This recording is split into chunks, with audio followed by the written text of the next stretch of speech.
we go. Another week of talking sports with Nooner and Forrest. A big week this week. There's quite a bit to talk about from high school football to college football, maybe a little bit of college basketball. I think college football is probably going to take the majority of our time today. Yeah.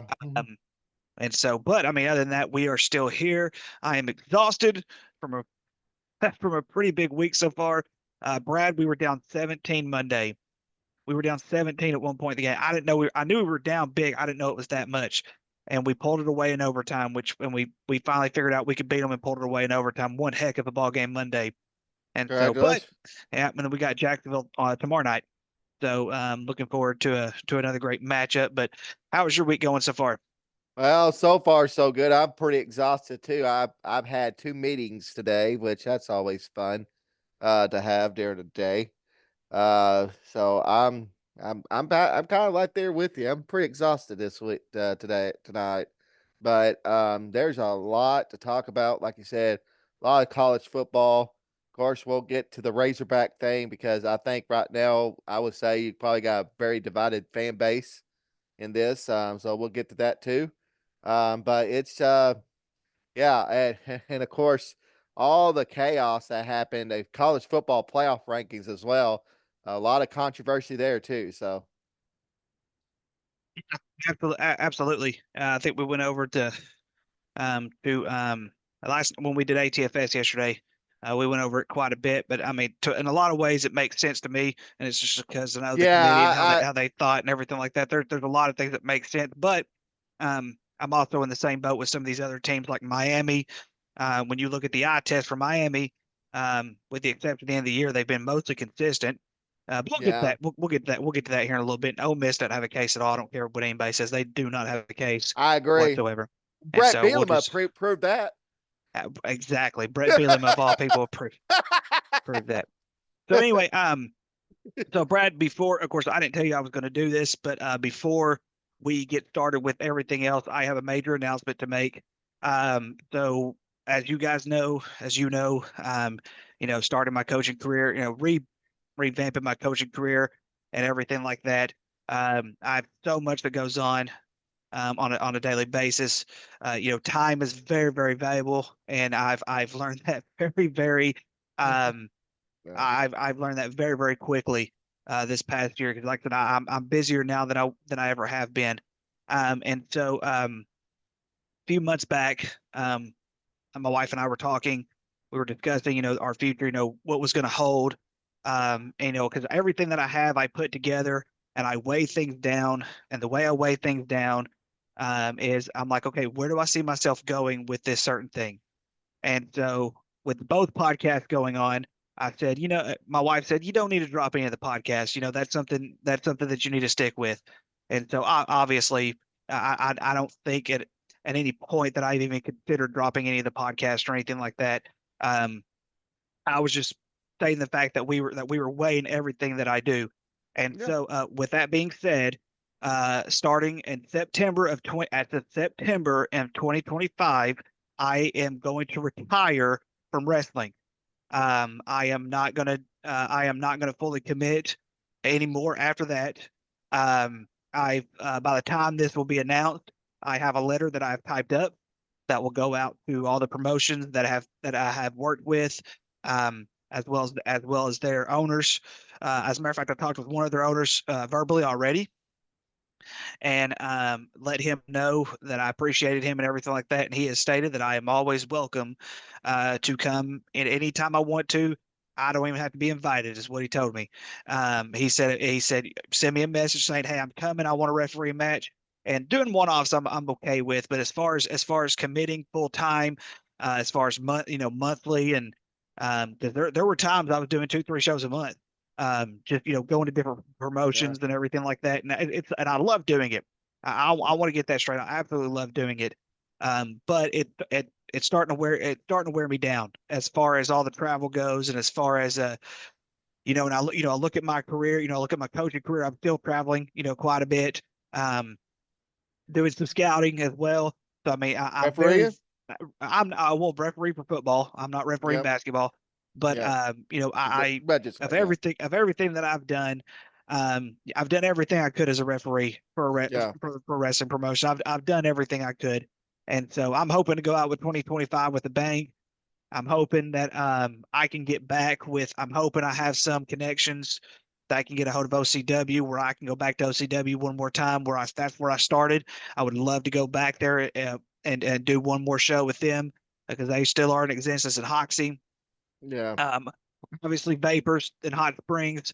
I'm sure that we're going to do something good.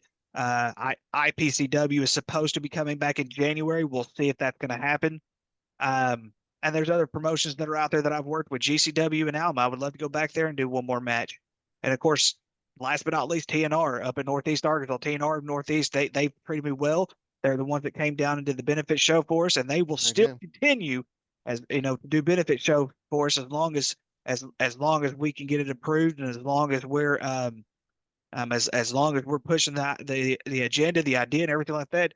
No matter where I'm at, we're going to try to get them to come. We're going to try to get them to come down no matter what. And so I'm still going to be around the business itself, but I'm not going to do near what I was doing. It's time for me to find ways to relax when I can relax, and I got to get some things done around the house, Brad. That I don't get.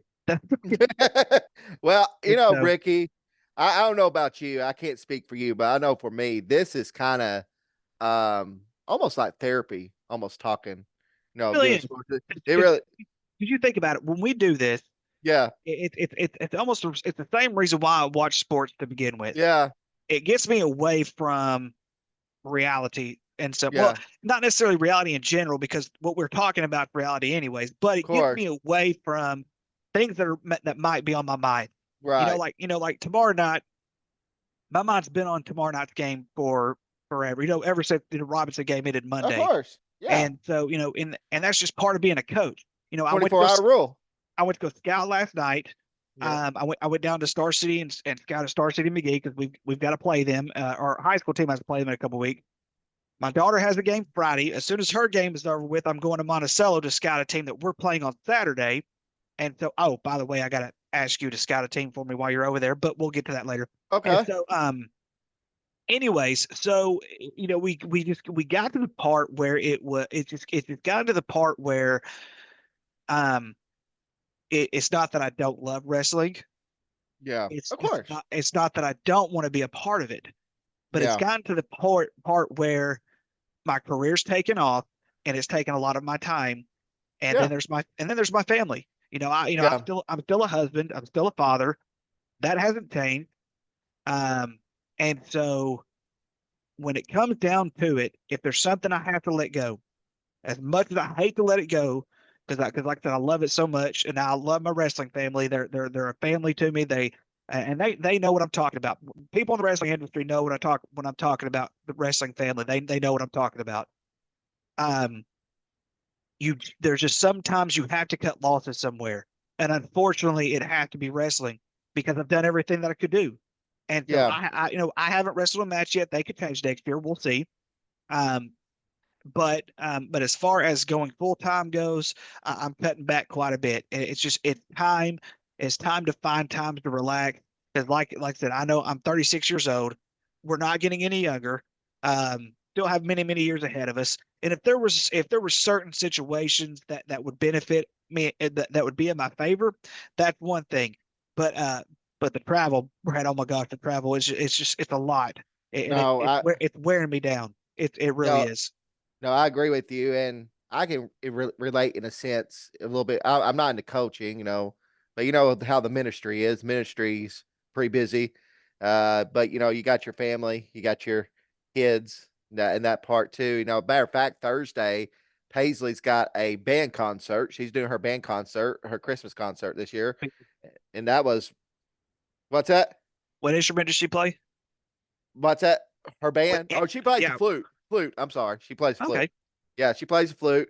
And so this is her second year in band. So, and as she goes further, I know she's going to get busier with that. Matter of fact, Saturday's all region for her. So she's going to try out for all region, I believe. But uh I just think it's, but like you say, we got to all find time for our family, have some, find that balance. I'm glad you're trying to find that. There you go. Paisley's holding it up for me to know that what I'm talking about. But anyway, her Flute flute, is. the flute, I ladies and know gentlemen. what flute. I know what a flute is, Brad. I was in band. Well, I don't know. I don't know this, Ricky. I mean, good lord. But You, you anyway, just but now, you're just now finding out what a flute is. no, I'm not finding out what flute is. I know what flute is. I was in band I mean, too for a year. But no, my I was point. about to say, I know people in Paragould at least have some kind of a band. Well, they were the 6 time. They won 6 straight state titles, but they lost this year. So they got defeated finally for the state for a band. But From anyway, Played by but Green the County Tech. but for no, not by Green County Tech. Anyway, my point is, I'm glad you're finding balance. I think we all need to learn to find balance. That's why I'm not doing basketball officiating, is because I just like, with this time of year, for preachers, it's just no good. It's just no good at all. It's very So tough. yeah, very I mean, tough. So here's the hardest part about it, Brad, is that the reason I took a step of faith, one of the biggest mhm, reasons I took a step of faith was because of the wrestlers, and I've yeah, told them that one of the biggest reasons they're one of the biggest reasons I took the step of faith. yeah, A lot of the wrestlers in these independent promotions, their full time jobs, they don't make a whole lot of money. It no, doesn't Money doesn't matter a whole lot to them. They make enough just to get by, and that way they can live their dream. And so I'm sitting here thinking, if they can do that, I can do that. and yeah, that's why that's why I went ahead and pursued what I'm doing, and they really inspired me to do this. And so, yeah. but like I said, though, it's not a complete 100% goodbye, but for the most part, I'm going to retire from it, and I'm going to relax. I'm going to find Well, whatever you time that I can as while I'm here. And Well, I so, applaud you, Ricky, for trying to find balance. I think we all try to find balance from somehow, some way. I can't say I'm 100% good at that either, but I'm trying. We're trying. So I applaud you for that, my friend. man, let's get to what we usually do best, and that, well, I say we do best. We talk sports. That, best. We Speaking show of you how speaking of not to which, do a podcast. speaking of which, how come you have not changed your background to this background that I have? I don't know. I don't know. I mean, I Your know. wife is the one who is our I know designer it. for She this she type of is stuff, she man. did a great job. She does a great job. She's a lovely design. Oh, by the way, she's got a job right now. She's working with a nonverbal autistic kid one on one with in pre-K right now. So she's been doing that for a while she's working on her masters, which she has one more semester of that, and then she's done. And she'll Me have a too. and she'll have yep. So congratulations for both. So she'll have her Me too. masters Decide if masters I'm gonna in walk. I don't decide if I'm gonna walk it. Yeah, Emily hasn't decided that either. She said, "Should I walk? Should I not?" She doesn't know, but she'll have her master's in communications. You'll have your master's in what? I'd be a master of arts and teaching. Art teacher. Okay, so good. My wife Congrats. says I should. My wife says I should. I don't know if I want to. Yeah. Well, anyway, congratulations for you both on that. But anyway, so yeah, she's great at that. I just haven't done it yet, so that's my bad. Get to it then. Let's go ahead and get to it. Let's go ahead and tackle the uh basically the elephant in the room, and that is Sam Pittman. Yep. Let's go ahead and tackle that right now. We still have not heard from Hunter Yurchek himself Mm-mm. on why, but there's been a lot of talk that are surrounding the organization right now, and it has to deal with money. There are some big donors who are saying, "Do not bring him back, or we're not going to pay you." And that's bad. That's going to be really really bad if they don't figure out something. So, um, now, Brad, I am not one that's huge when it comes to politics and sport. I'm just not. I never have been. Yeah. Right. And let's just be honest. And I say this freely because everybody knows this, but there's a lot of politics even in junior high sports. There's a ton Oh of it, yeah, yeah, and yeah. it's not necessarily of, um, oh, you've got to play my kid because it's such and such and such. No, it's a lot more than that.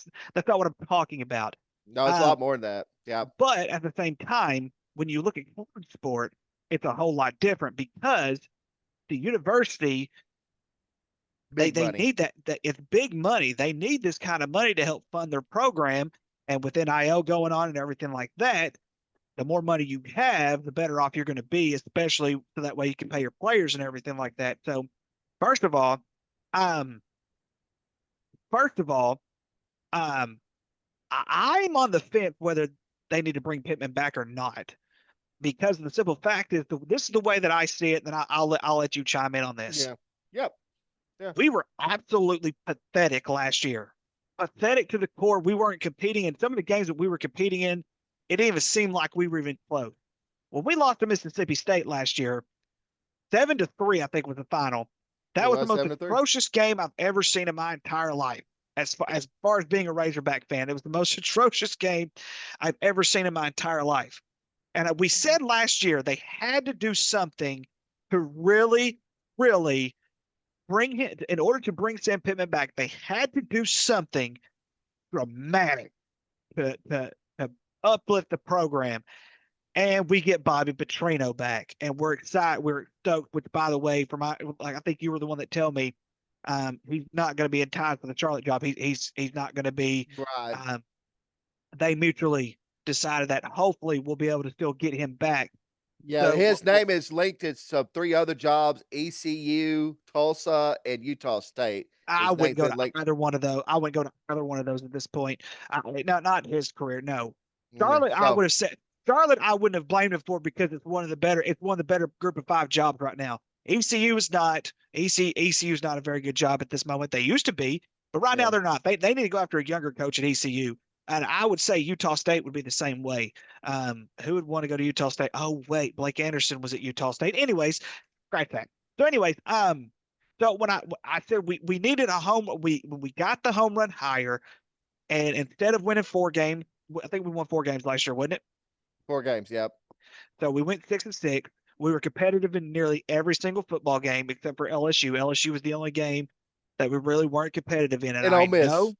And oh yeah, I forgot about Ole Miss. So I understand that we're tired of this low ball, especially when it comes to a program that should get easy 7-8 wins a year and have one of those 9-10 win seasons every now and then.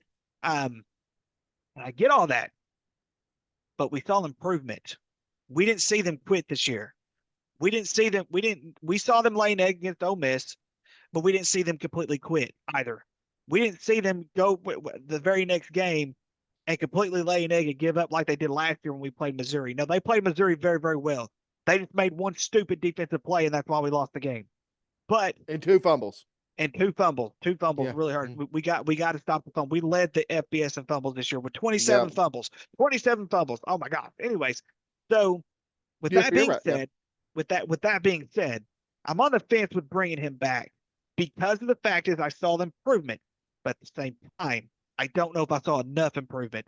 I don't know if I saw enough to really solidify saying, you know what, we got to bring him back at least one more year to see if he can get this right. And I know you and I have sort of talked about this a little bit. If they're going to get rid of him, they need to do it now because the coaching carousel right now, there's a lot of coaches that are going to be on the market that are not necessarily as far as big names go. If you want to go after a big name and throw a lot of money at him, you need to do it now because Yeah. next year we're probably going to see a lot more firings next year due to some of these other circumstances that Sam Pittman's facing right now and everything like that. So I'll let you talk. I've said my piece on that. I'm still on the fence Yeah. about it though. So, Ricky, I have listened to every pundit possible since this about Sam Pittman since the Missouri game, because at the Missouri game I felt like what Chuck Barrett said. It's like kissing your sister finishing 6-6 this year. That's what he said. That way he said it on his radio show with Bo Manley, because in Hot Springs, I'm fortunate enough to get 96.3, hit that line. So I get a lot. I'll get a lot of that. Uh, and I listened to Mike Irwin. He's very respected, but he made a dumb comment. If $12 million is the reason why we're not paying Sam Pittman and buying his contract out, and why we're not firing him, boy, we are in more trouble than I ever thought we were. Because most schools can pay $12 million to buy a coach like that. I mean, I think you would agree with that. Most SEC schools can. I mean, heck, Texas A&M paid $76 million to get rid of their Jimbo Fisher problem. I mean, Way more. They have way more money than we do, though. well, I know that, but what I'm saying is, I, if we can't pay $12 million, we are in big trouble to buy a So, coach. let me ask you a question though. Yeah. Aren't we still paying Brett Bielema? I don't think so because, he got employment in Illinois. Because that kind of reduces that payment. I don't know. I don't know about that. I'm not Because sure. if I know that in some buyout circumstances, if you get another job, yes, but he didn't get that job till what, a year or two after he left? well, let me see here Oh no, because no, because he went no, because he went to go work for the New England Patriots for a little bit. he got paid for free, but the University of Arkansas tried to sue because they said that he got suitable employment. It was something about getting suitable employment and then them not paying him so he could still receive the buyout. All right, okay, that makes It's sense. But up with either way though, so because I think we owed we him could a be buyout, and then right. Chad Morris was a small buyout. I don't think it was huge. Yeah, we could be still paying Chat, but I don't think we're paying Bielema anymore. But if we're holding $12 million, has the reason why we are in huge trouble. And if we do owe Bielema, we don't owe Bielema much, I wouldn't think. Yeah, Gator because it was so long ago. But at the yeah, same it was. time, you never know. I mean, Texas But A&M and Jimbo Fisher. Then you got, I mean, of yeah, course, USC hasn't pulled the trigger on Lincoln well, Riley yet. that's And another thing. pray to God we don't get Lincoln Riley. So Oh, we better not get Lincoln Riley. So I'm looking at Mike Irwin, who is the far right side, or the far pro Pittman side of keeping him.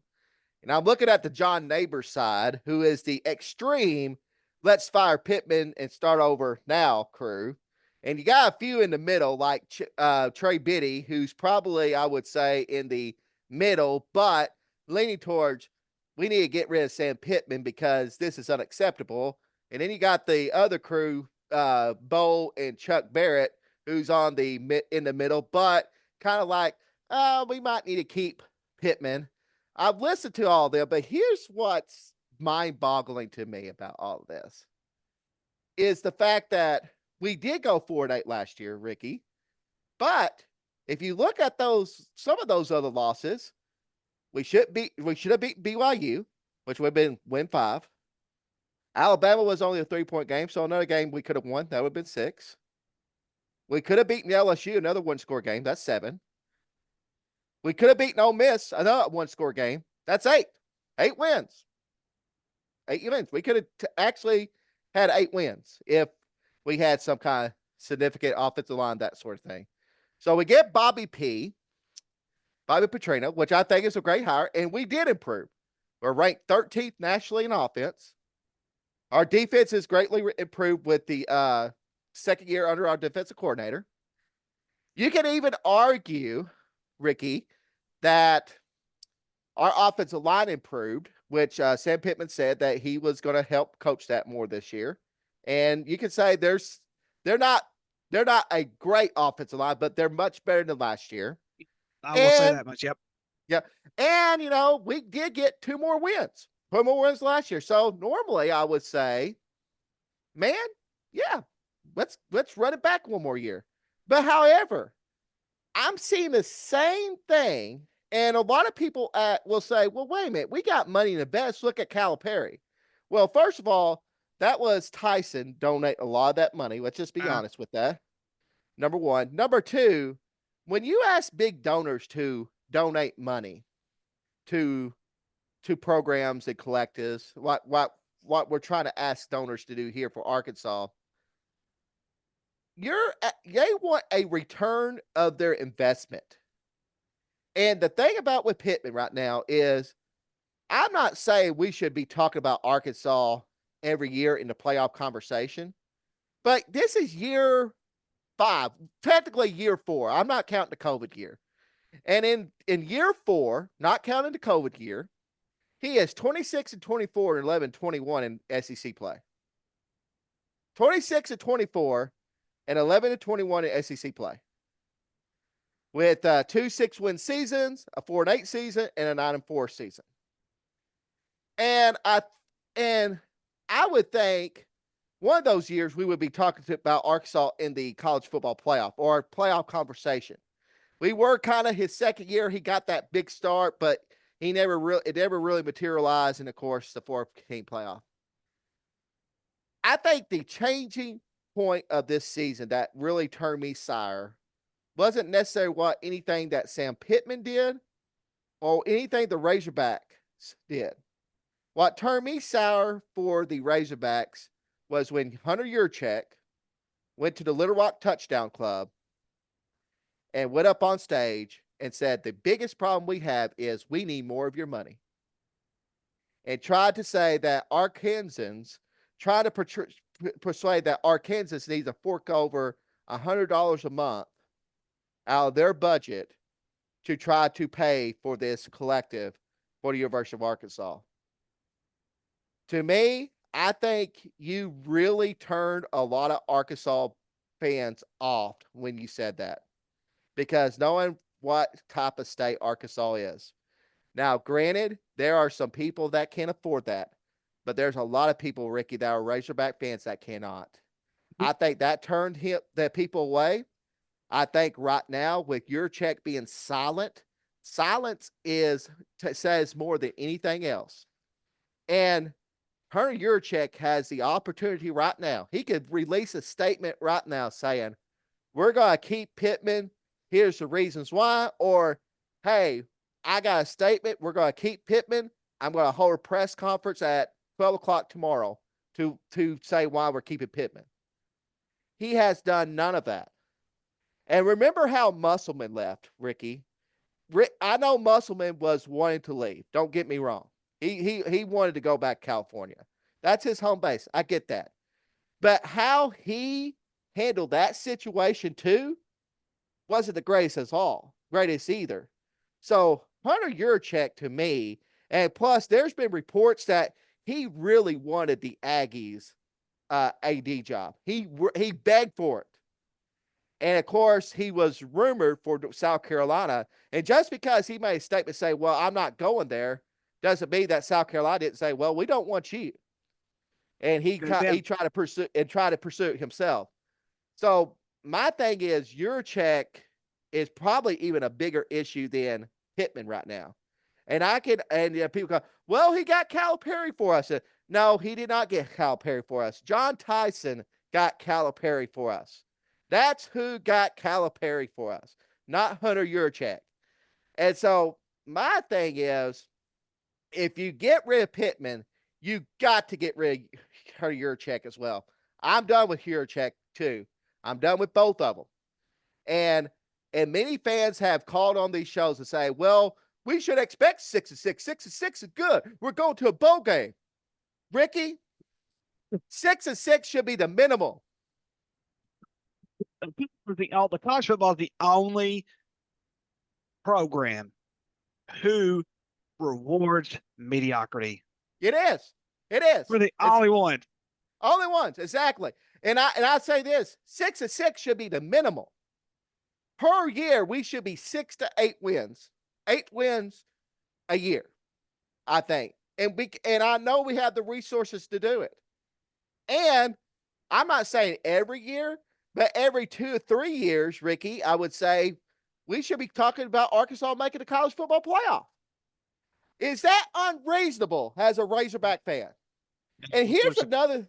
If we had the college football playoff and Petrino's, first stint as a head coach, we would have made it. We'd have made it twice, back-to-back years, and a few times with Houston Nutt too, if you think about it. But let's think about this, even on our own show. How often have we really cared about talking about the Razorbacks on our own show this year, this football season? We've pushed it quite a bit to the side this year.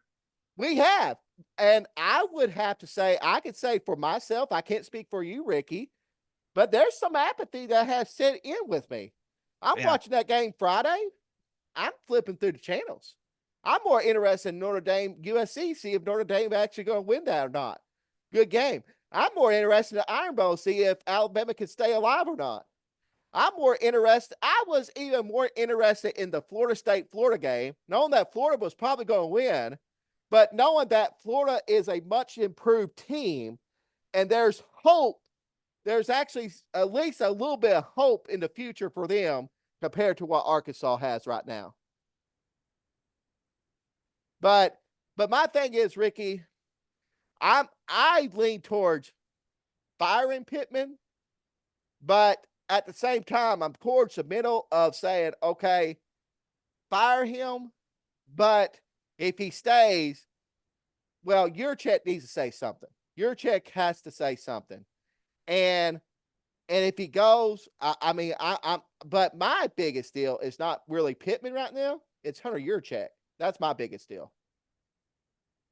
If you remember correctly, when Jeff Long was fired, because there was a lot of reasons why Jeff Long was fired. Of course, But the you have Pepsi to contract, not kid.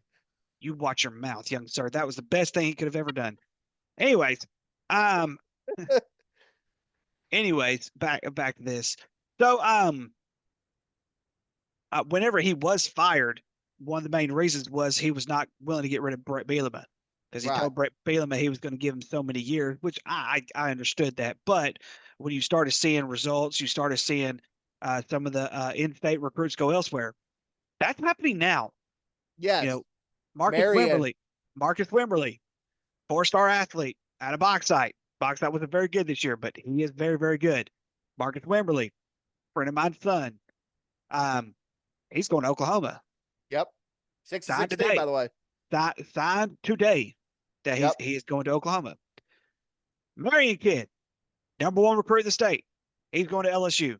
Offensive tackle, by the way, too. Offensive Oh, lineman. I'm sorry. I thought he was a defensive player for some reason. Anyways, but Yeah, that makes it even worse. Offensive tackle. Both so Pittman's specialty.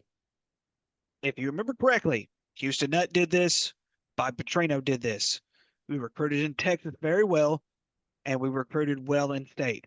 We kept the big ones, the big stars of in-state here. Yep. The reason we did that, because it's homebound and they'd be comfortable and they're going to work really, really hard for that university. We're not doing that anymore. So this No, is we're where not. this is kind of the end of it here. And I think next season, if Pittman does stay, which looks like he's going to, this is the Yep. end all be all. There is no more, oh, we're losing these close games. No, you've got to win these close games. And the schedule's even harder next year than what it is this year. So, like I said, It's it's going to be a mess.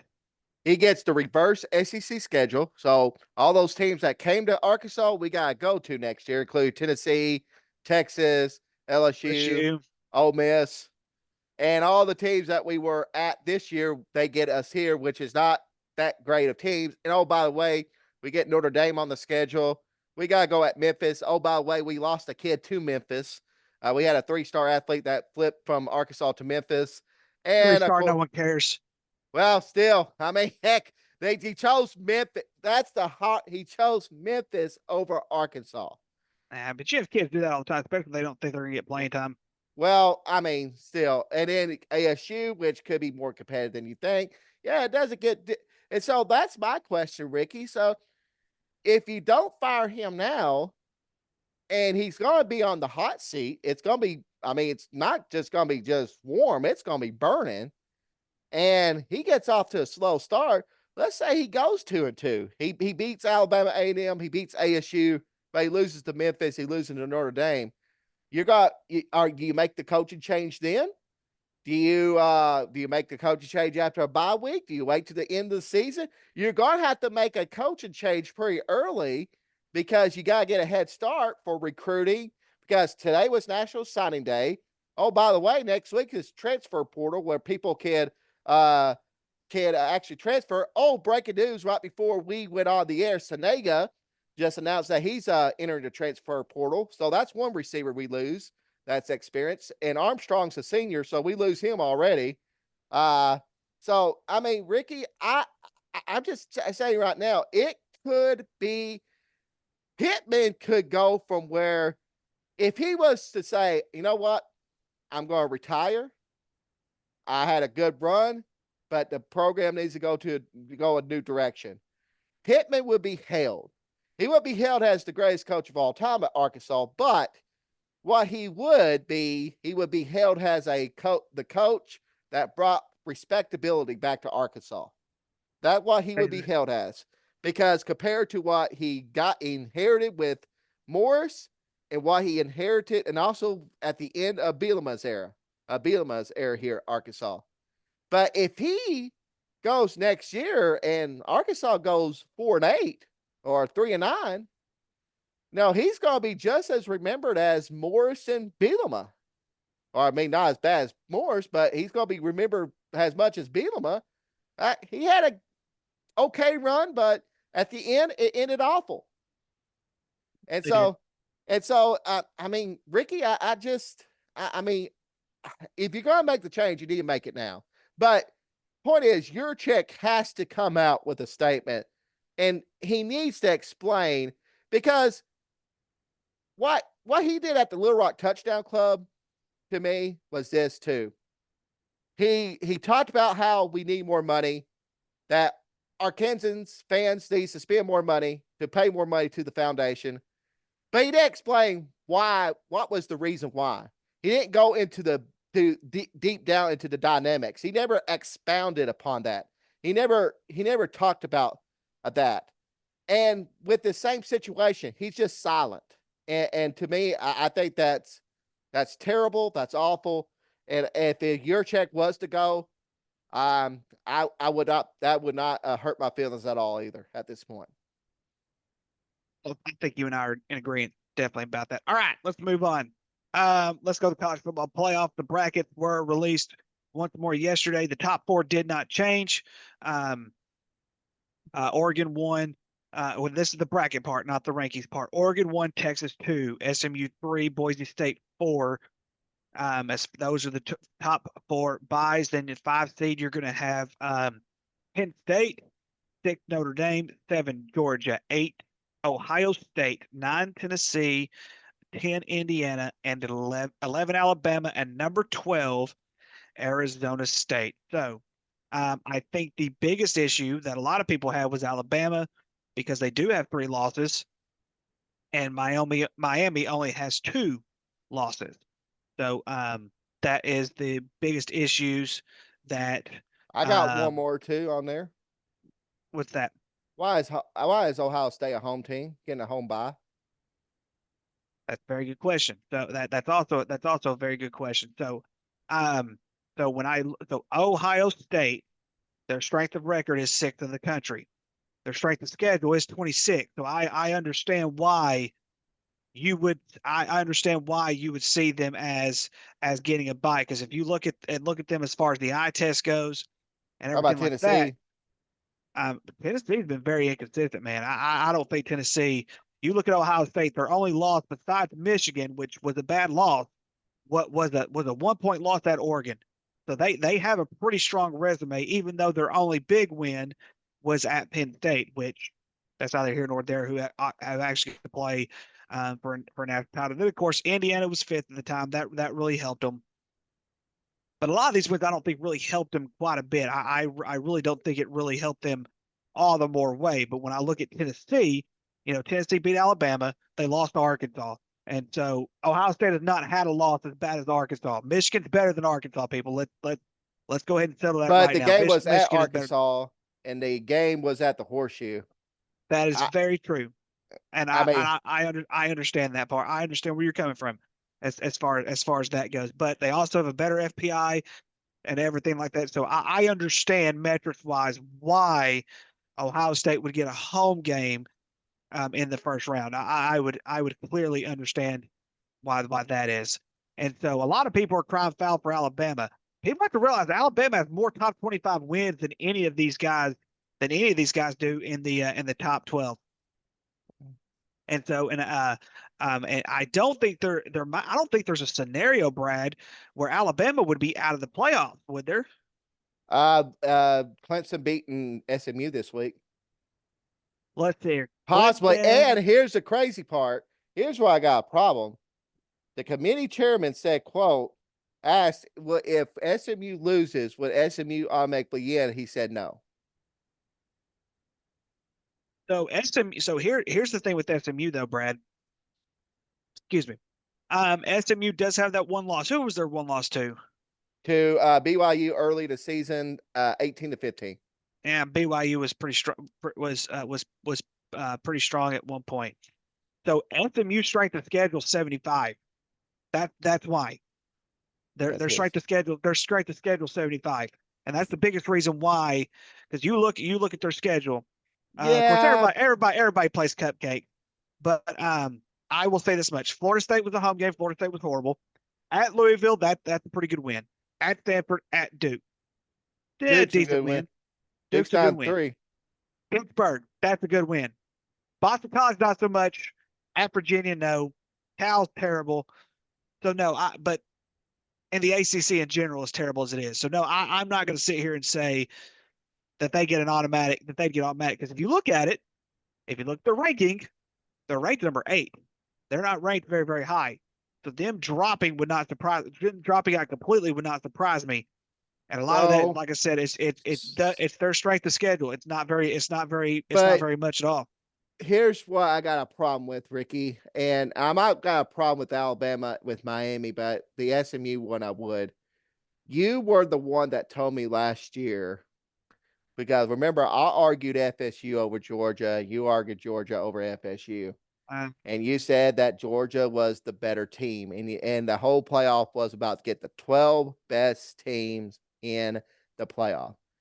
And if you or is it about getting the 12 best teams or the 12 most deserving teams? That's the question. And that's what I think that's the whole point because we really don't have any way to know what these committee members are talking about, what they're doing, except for we have a spokesperson. And just like with the NCAA playoff basketball tournament, except these tournament rankings are coming out every week, and you have this spokesperson come in to discuss, well, what we're discussing, da da da da, and but and really in a basketball tournament, you're talking about 68 teams compared to 12. And that's what we're talking about now, the 12 best teams. And beforehand, we were talking about 4 teams. SMU also is going to be playing an extra game. And their 2 losses is going to be to a very good BYU team and to a Clemson team that's going to be 10-3 when it's all said and done, which both of them would have played an extra game compared to Alabama. And another thing is because if I'm SMU, then I would say I'm not playing in the ACC championship game. Why should I play in the ACC championship game if it's going to hurt my ranking? I would pull out of the ACC championship game. Why would I want to play in that? Because because all it's going to do is hurt me. So you might see where I could see 2 scenarios in the future happening, which I think one of them should happen. Number one, just because you're a conference champion does not guarantee a playoff spot. I don't care. I want the 12 best teams. And if Clemson wins that game Saturday night, are you telling me they're the 12 best team? They're one of the 12 best teams in the country? It's horrible. And they would automatically get in because they're a conference champion. And Exactly. I will say this much. Or get rid of I conference championship games. That's my other one. I think in the retrospective thing, they're starting to see why this 12-team playoff bracket with Power Fives getting Power Five conference getting the 4 byes is such a bad idea. It's a terrible idea. I did not expect that. I thought, for whatever reason, because I didn't really pay much attention to it, was that you were going to have the 4 best teams get a bye, which I would understand that. And to me, if you look at the rankings, you're going to get a whole lot better playoff by keeping it to the 12 best teams. Now, I also understand the group of 5. I have no problem with the group of 5. The best because I would say BYU. In. I would say BYU is one of the 12 best teams right now. I don't have a problem with that. But you already have Boise State in there as a group of 5 team. They're not in a Power 5 conference. The only reason they are is because the Big 12 sucked so bad this year. Yeah. And then so because you really didn't have much of the Big 12 this year. So that's where the whole thing stands on. But as far as the way this system goes, they have completely screwed up this entire system. I will agree with you on that one. But in the end, I mean, I'm hoping SMU wins. But in the end, there's one ACC team getting in, and according to their rules, it has to be a champion over everything, which sucks. Well, and that's the whole point, and they're not, because my thing would be is get rid of the championship games, get rid of the games, get rid of the SEC championship game, get rid of the ACC championship, get rid of all the championship games, because if I'm SMU, um, and I'm playing Clemson, and I lose that game, let's say that game's a close game. Let's say that SMU loses by I failed 2-point conversion or field goal, whatever. They lose a very close game to SMU. It's very competitive, very good, and they lose it. You're going to tell me you're going to drop them below Alabama, knowing that Alabama lost to a team in Oklahoma that they scored 3 points against. They lost to a Vanderbilt team, which, by the way, I mean, of course, I know it's your Vandy team, but they lost to Vanderbilt by giving up Well, 31 points. you watch up my Vanderbilt Commodores. Well, I'm not. I'm just saying they They lost they to should be in the playoff. they lost to 2 6-6 teams, and and of course they lost to Tennessee, which losing to Tennessee ain't bad. Now, if you told me if Alabama's 3 losses was against maybe Georgia, and just throw out another one, let's just say Missouri. Missouri was the worst one. I could justify maybe, because at least it would be 3 top 25 teams, but then they wouldn't have enough wins against the top 25 in the playoffs. They are 3-1 against the top 25. But however, to punish SMU for playing an extra game and to reward Clemson, who just lost to South Carolina, which you could argue South Carolina one of the 12 best teams right now. I mean, how they're Eh, playing. How they're playing, you could. And you're going to put them over even I just think it's totally unfair. I'm hoping that SMU wins this game, but yeah, that's the biggest issue I have is the SMU argument of possibly dropping them below Alabama. What the playoff committee member. I don't have a big issue with the Miami thing, although I will say, for play devil's advocate with Miami, Miami can't argue that their 2 losses was one-score games. I mean, and they lost to a Georgia Tech team that went 8 overtimes with Georgia on the road, and they lost to a Syracuse team, which is a 9-win team too. And oh, by the way, their quarterback, um, which boy, I know Ohio State wish they kept him too. One of the 2 quarterbacks they probably should have kept from that recruiting class. But anyway, we'll get into that a little bit. But anyway, uh, their quarterback for Syracuse leads the nation in passing yards this year. So I mean, it's not Miami. The problem with Miami is they're so horrible on defense. Their defense is horrible. They can't play defense to save their life. I mean, right now, Ricky, me and you could run against the Miami defense. That's how bad their defense is. I mean, terrible. they're bad.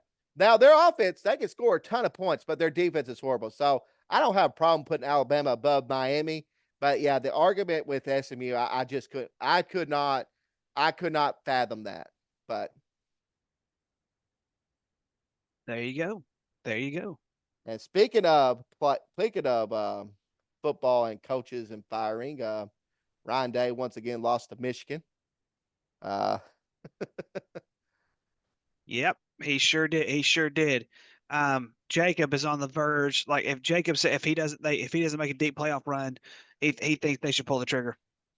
and I'm listening to all these national pundits. They said that probably won't happen unless Ryan Day wants to leave, which they said that right now Ryan Day is having a lot of issues being harassed for that loss, so he might want to leave. A lot of people are urging for Urban to come back. I mean, that's how bad it's gotten. I mean, and of course, they said that Urban didn't want to leave back when he did leave. He left because of the power brokers at Ohio State kind of forced him um, because Urban Meyer was becoming too powerful, quote unquote. That's why he was forced to leave. But there's an issue with that. Mike Vrabel has been um, talked about with that job too. Um, but yeah, it's very interesting times at Ohio State right now. I mean, we think it's interesting times with Arkansas, which it is, but it's very interesting with Ohio State right now. with this whole losing to Michigan thing, and um, 4 years in a row going 1-4 against your arch rival Michigan. Ew, That's ew. pretty bad, especially because like their rivalry is way different than what we know it as. That's the Oh, of problem. course. We don't understand. Like we can sit here and explain it, but Brad, I guarantee you and I don't understand that rivalry any more than anybody else. There's a It's documentary out there. I'm serious. There's an old documentary out there that was made in the 80s called The 10-Year War. And it's on YouTube. You can watch the whole thing about it. And it's interviews with Woody Hayes and Bo Schembechler. If you don't know who they are, Woody Hayes was the coach for Ohio State for many, many years, and Bo Schembechler was the head coach for Michigan for many, many years. And in the 70s, they had what was known as the 10-year war, where Michigan went 5-4-1, and every game either decided either one either one of the two teams was going to the Rose Bowl, or at least one of the teams was going to the Rose Bowl and winning the Big Ten. That's how big that rivalry was. I mean, so it's called the 10-Year War. I highly recommend someone if you want to watch a good sports documentary. HBO also did one too, back a few years back. They did it towards when Jim Tressel was there, as well.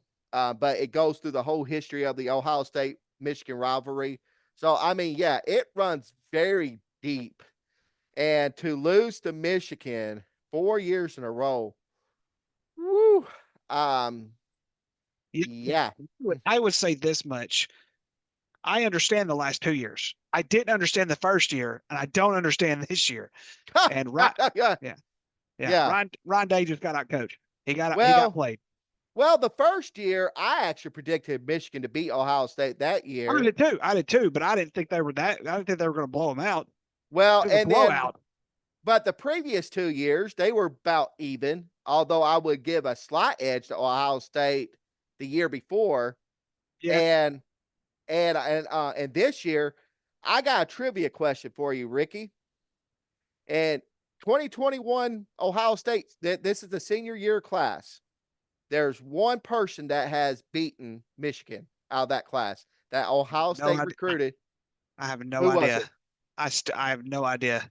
I'll give you the answer. Quinn Ewers, the quarterback for Texas. What? He transferred out of Ohio State.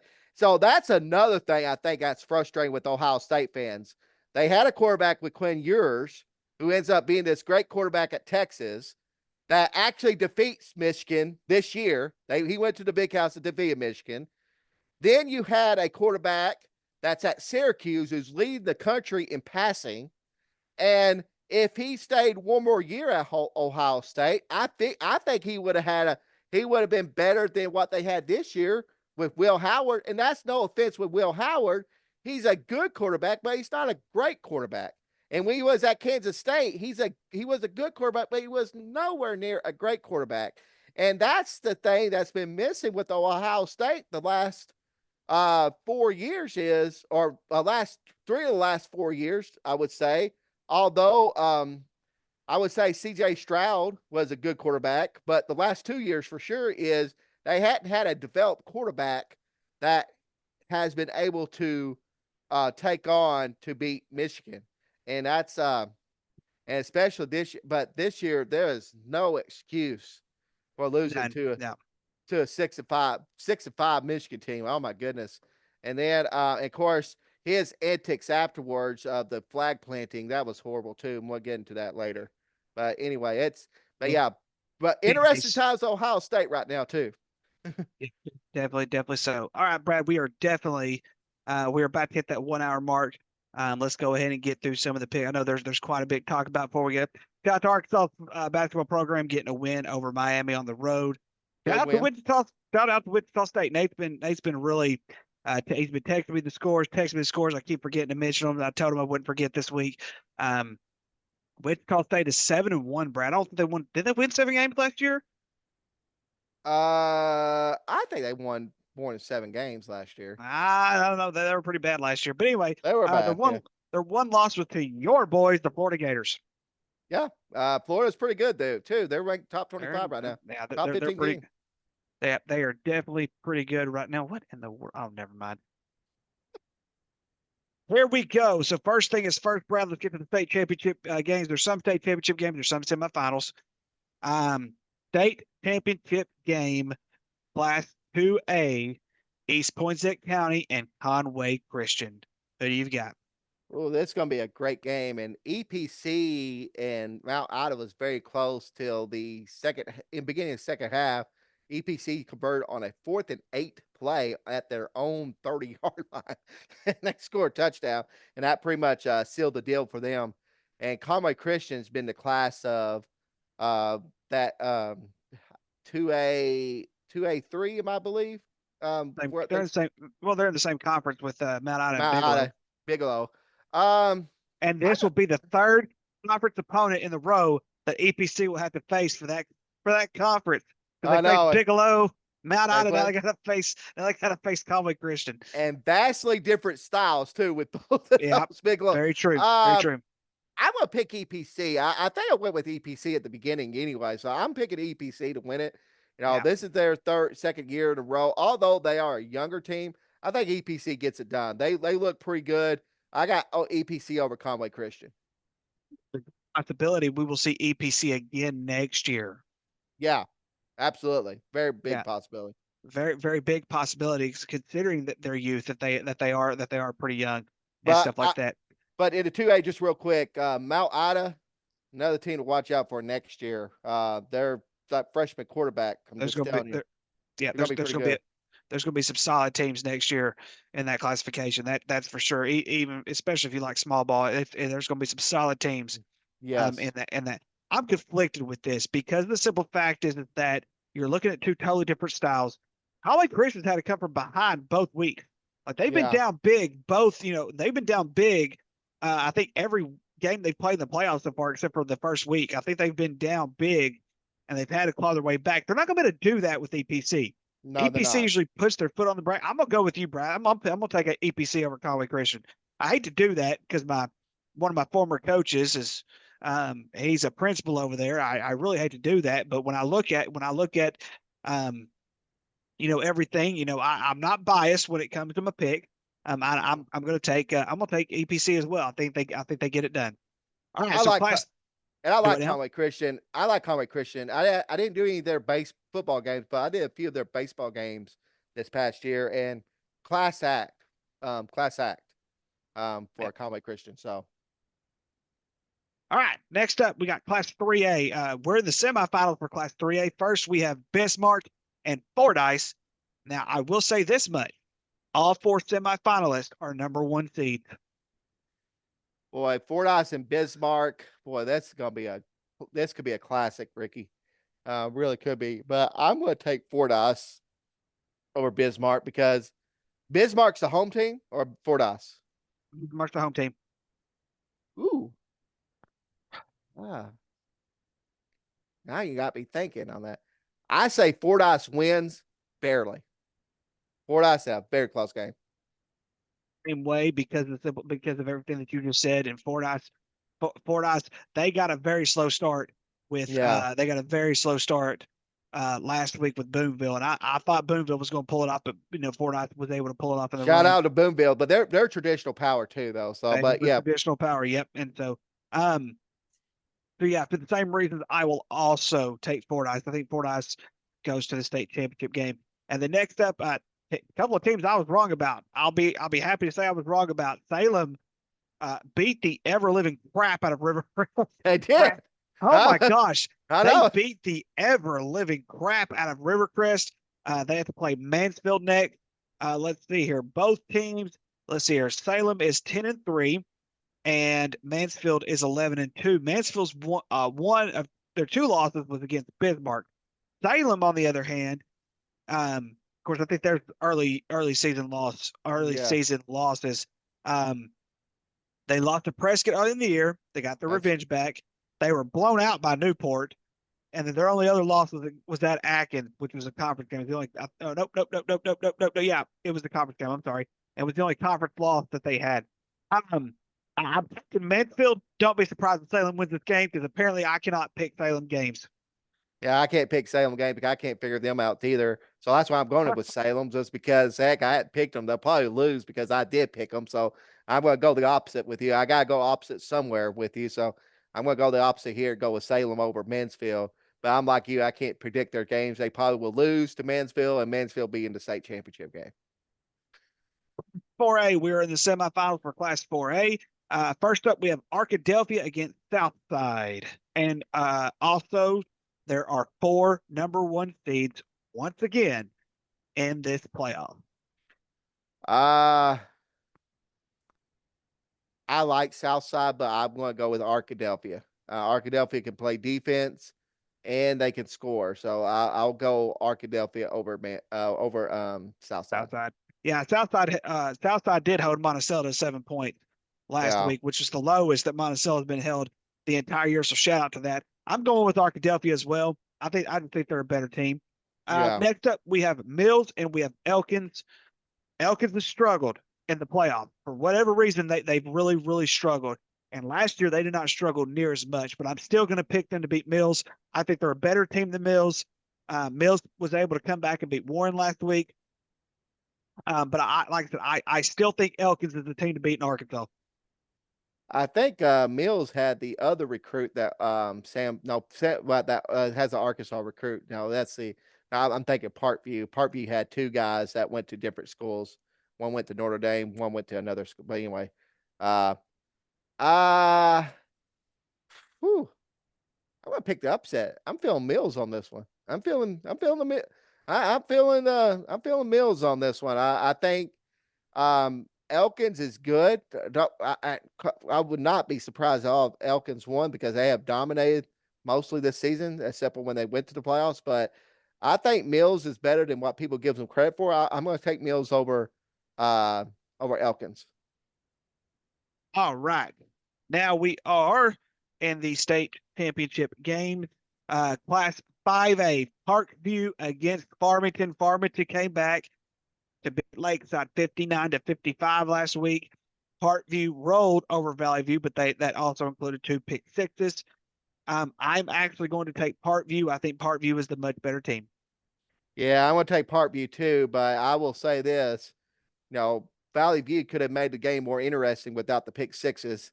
If they would have just kept the ball a little bit, just like Arkansas would have beat Missouri if they would have not fumbled. But anyway, but yeah, I'm taking Parkview over Farmington as well. 6A state championship, first year Shiloh Christian Class 6A will face their foes, Greenwood, for the state championship. The last time they played Greenwood was back at the end of September. They lost by 11, and Greenwood has rode every team ever since. I'm going to take Greenwood because I said it before. I thought them and Benton would meet in the championship game. Shiloh Christian obviously found a way to beat Benton. Shout out to that.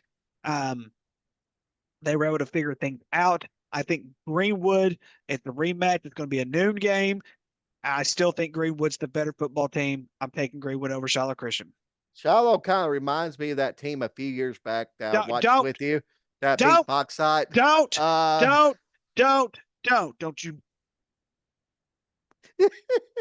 don't you do it.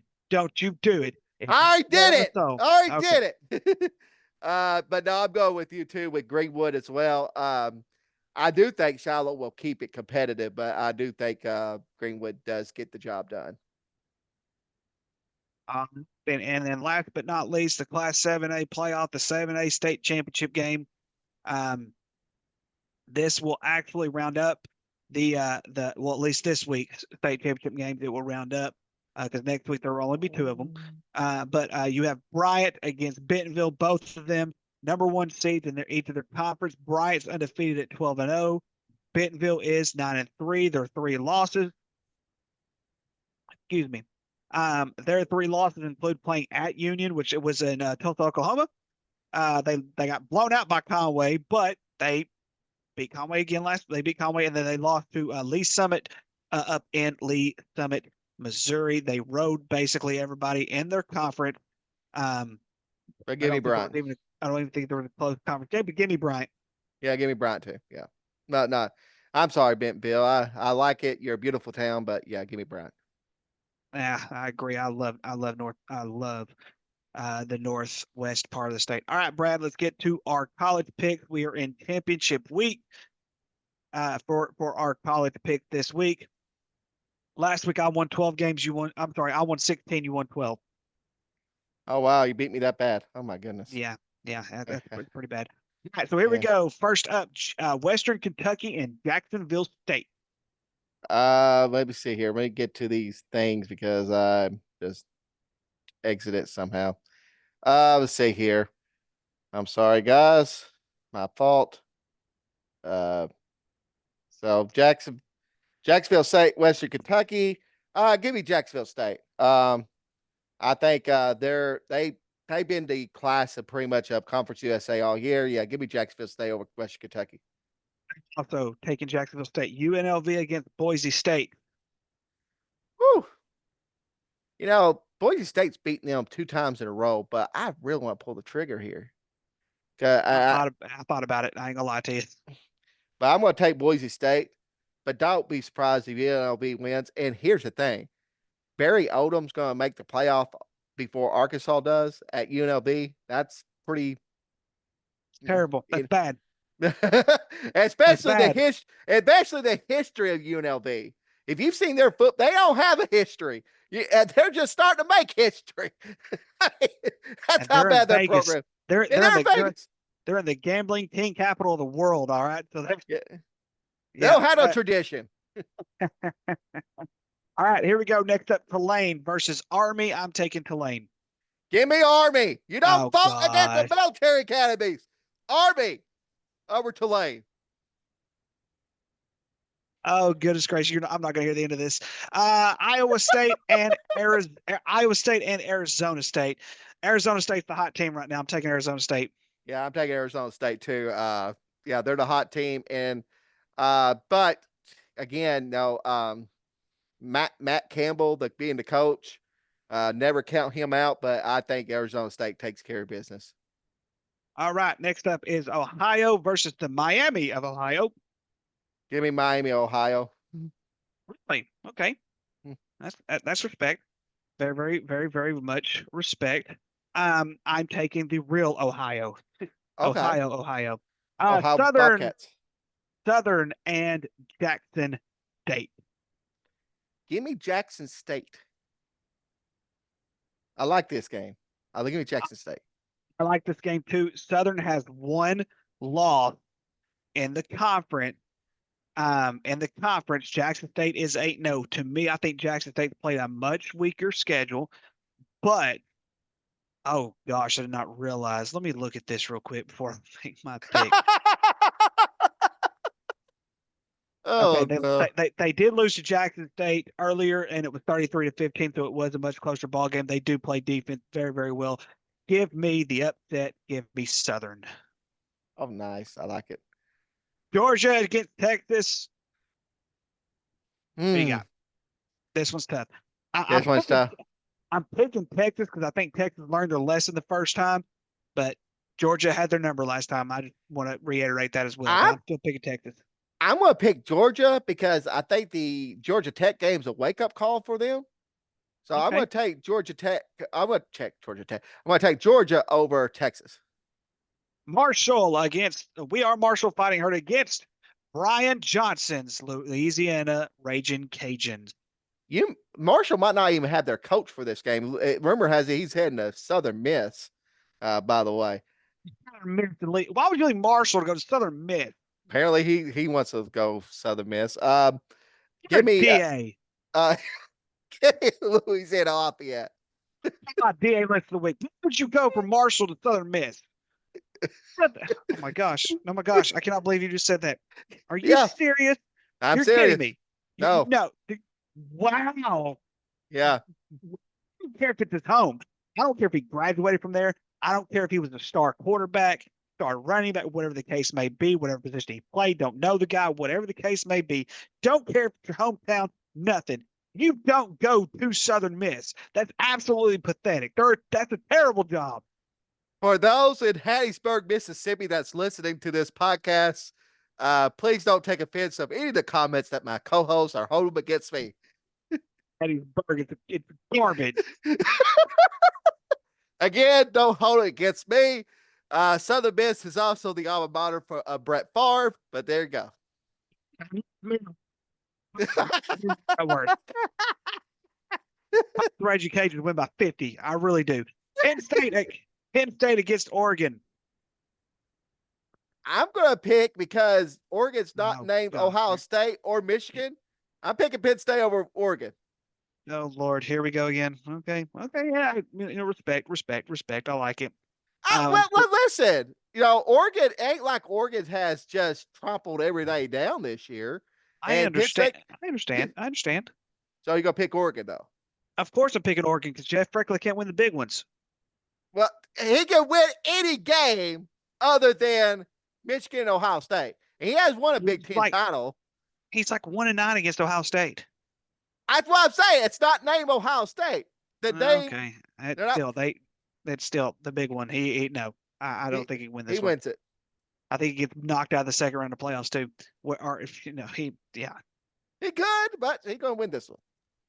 All right, last up, Clemson against SMU. I'm taking SMU because I really do not like Clemson at this point. I'm taking Clemson because I think somehow,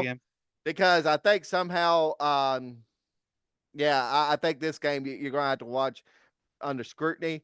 I'm taking Clemson over SMU, although I think SMU is very capable of winning this game, but I think Clemson's going to win this somehow. I agree with you too. In some ways, I agree with you because I'm kind of scared to pick against Clemson. That's okay. I picked against Army. Go Tulane. Go Green Wave. Go Army. Yeah. If Army wins, I'm going to tell you right now. If Army wins this game, it's going to be worse than when they beat Missouri. Time out. We both picked Notre Dame to beat Army. Let's get that straight. No, this is not like that because remember, you picked a 6-6 or 7-5 Missouri team. I don't know what the heck their record was. You picked them over Army. You picked them over their merit. You picked a mediocre team over our fine men and women, our fine men that's going to fight for our country, and they're going to and you picked them over them. That's why Army won. Shout out to your Dallas Cowboys. They're almost on a winning streak. They got to win one more. Hey, 2 in a row. Now you're a Cowboys fan. Welcome back on the bandwagon. They're playing the Bengals this week. I'm picking Cincinnati to beat them. Bengals. Can you believe? I can't remember what the statistic was that Joe Burrow had, but he's the only quarterback with a sub 500 record, with the statistics that he has as a quarterback ever. Yeah. Oh yeah. I read it. Man, that's weird. Very, very, very, very, very weird. That's it for the pick for the week. I will be right. Brad will be wrong. Let's just we'll move that along. Still cannot believe you told me that Marshall coach is going to leave for Southern Miss, a team who I think who won maybe 2 games this year. If maybe, oh, that's horrible. Oh, that's horrible. I don't care if it's on modern or not. That's pathetic. Why would you want to go to Hattiesburg, Mississippi? It's garbage. So we know your first day of the week. Obviously, my first day of the week goes to Ryan Day. What an idiot for losing that game. Plus, his post-game press conference about why his team fought the Michigan Wolverines. And that whole situation's a bunch of DAs. I mean, we have to use pepper spray. Come on, pepper spray. Are we to that point? We had to use pepper spray to get to. But he said, "quote Well, we weren't going to let them plant the flag on our field. You had 60 minutes to beat a 6-5 team. And Very true. You're not wrong. How worse can you get? That's my first day of the week. You got any more days of the week? I have one. Okay, go ahead. Buffalo Bills, the Buffalo Bills fans who thought they were going to get in the snow game and sit in the snow and watch that game. You are crazy. Why would you want to do that? I mean, I get it. Okay. I get it to an extent. I get it, especially like I wish I knew it was going to snow in Columbia, Missouri. I would have went to Missouri and Arkansas had I known that. I mean, you know what? Let's sit in the snow and just freeze our butts off and watch the football game. Well, you can sit at home. And, and there's central heat and air. You may have a fireplace. You may have something where you get cozy, everything like that. Missouri's a But no, dumpster. I get that. So is Buffalo, New York, Brad. They're getting a new stadium at least. That's very true. That's very true. And they don't have Eli Drinkwitz as their head coach. So anyway, Exactly. so Alma and Arkansas Tech grad. forget about that. Yeah, he coached at Alma. He got to start at Alma. Yeah. I forgot about that. I An really Arkansas did. I Tech forgot about grad. that. So anyway, so yes, so the Buffalo Bills fans who decided to travel in the snow, who decided to sit in the snowy stand, yeah, you are DAs for wanting to do that. I'm sorry, I love you all, but no, you are DAs for doing that. Also, before we forget, shout out to Harding. They won their game. They're on to their regional final against Ferris State, which Ferris State won their last game 78-21.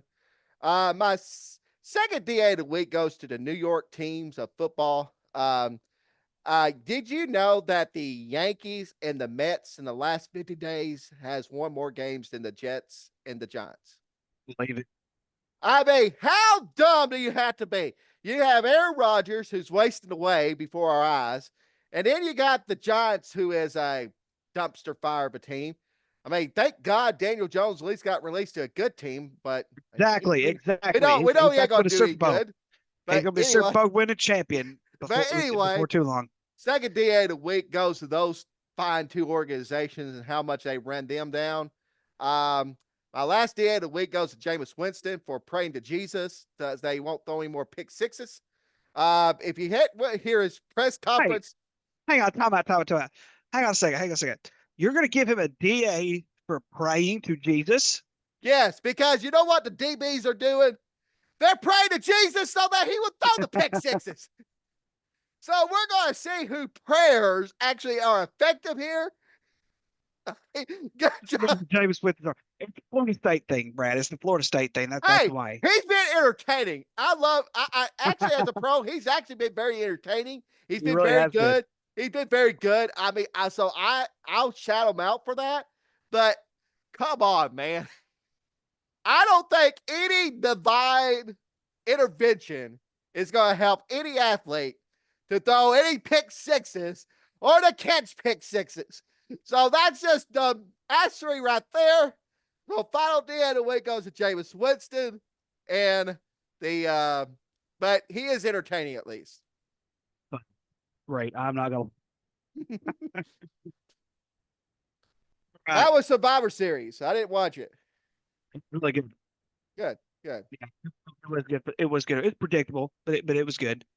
I think I like where WWE is going with the storytelling. It's all about storytelling right now, and I like that.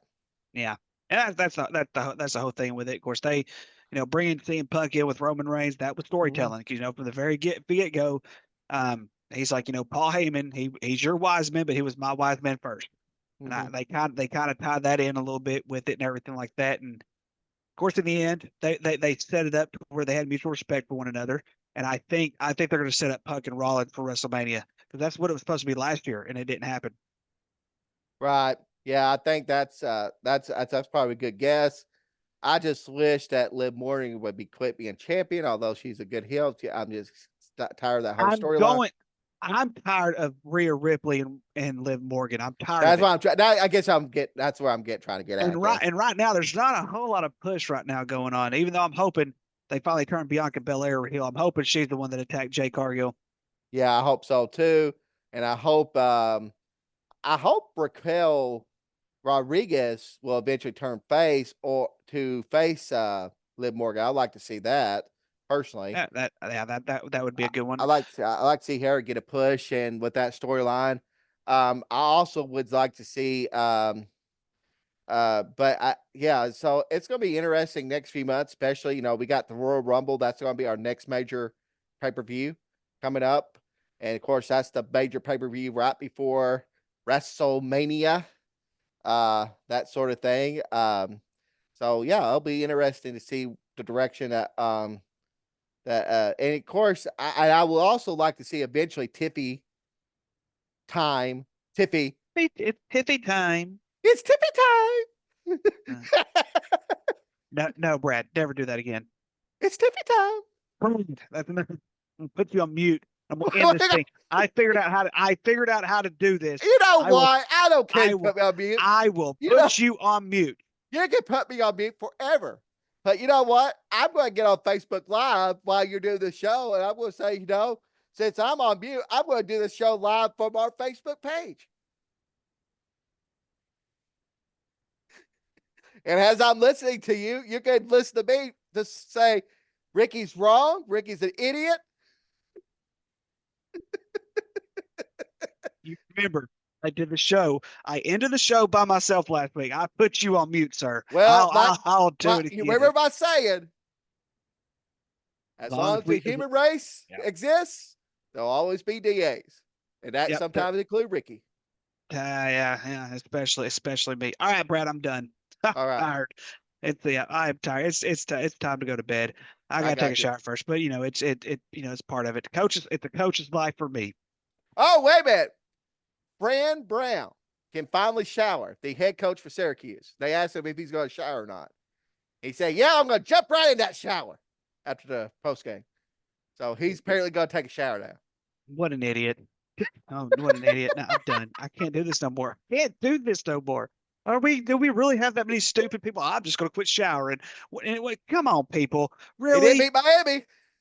Oh, gosh. Motivated him to I shower. understand that. I guess the players are like, you know what? His butt thinks we need to win this game. I wonder how he gets. I wonder if he's married. Probably not. Maybe. Probably not. We're going to look this guy up. I'm going to find out if he really is or not. That would be funny. Hang on, I'm going to look this up real quick. So as we do that, we're going to talk about a guy that finally Head football showered. coach at Syracuse. We're going to talk about a guy that showered. Let's see. Fran Brown. Let's see here. Oh, let me see if I can. Let's see. Fran.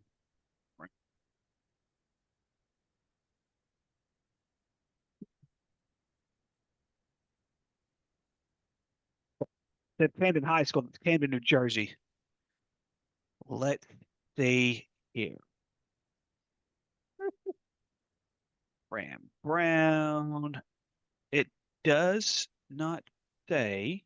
What's it say right here? Yes, he is married and has 3 kids. So he's probably done his business. He's done for the time being.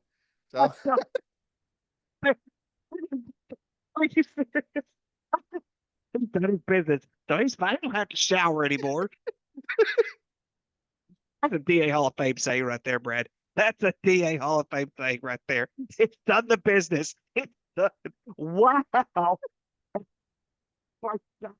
We're ending the show. We are ending the show, ladies and gentlemen. We are ending the show right now. Good night, everybody.